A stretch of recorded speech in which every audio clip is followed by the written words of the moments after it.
A set piece variation. That's tossed up nicely, and Bangladesh they score. অনূর্ধ্ব সাব-20 চ্যাম্পিয়নশিপে বাংলাদেশের জয়রথ চলছেই।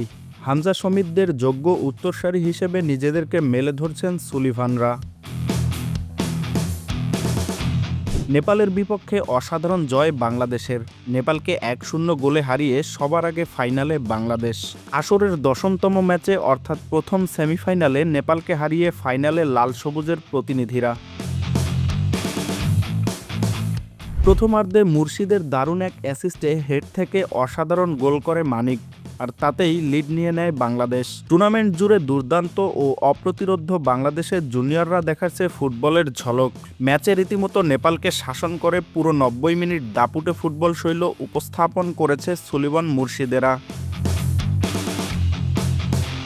যদিও ভক্তদের আক্ষেপ, প্রথমার্ধে আজও একাদশের বাইরে রাখা হয়েছে ডেক্লাইন সুলিভান ও ইব্রাহিম নেওয়াজকে।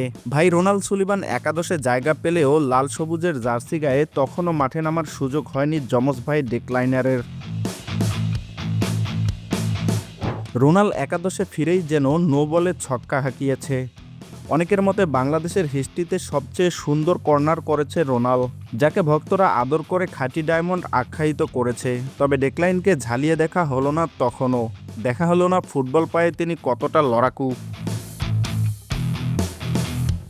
তবে অপেক্ষা ঘুরছে আজ দ্বিতীয়ার্ধে অভিষেক হয়েই গেল ডেক্লাইনের।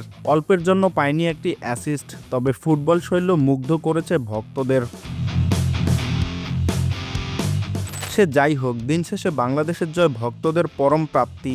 ফাইনাল নিশ্চিত, শিরোপা থেকে দূরে মাত্র একটা ম্যাচ। প্রত্যাশা থাকবে সর্বশক্তি নিয়ে মাঠে নেমে প্রতিপক্ষকে উড়িয়ে দিয়ে শিরোপা ঘরে তুলবে বাংলাদেশের দামাল ছেলেরা। Nahid Hasan, Bangla reports, sports desk.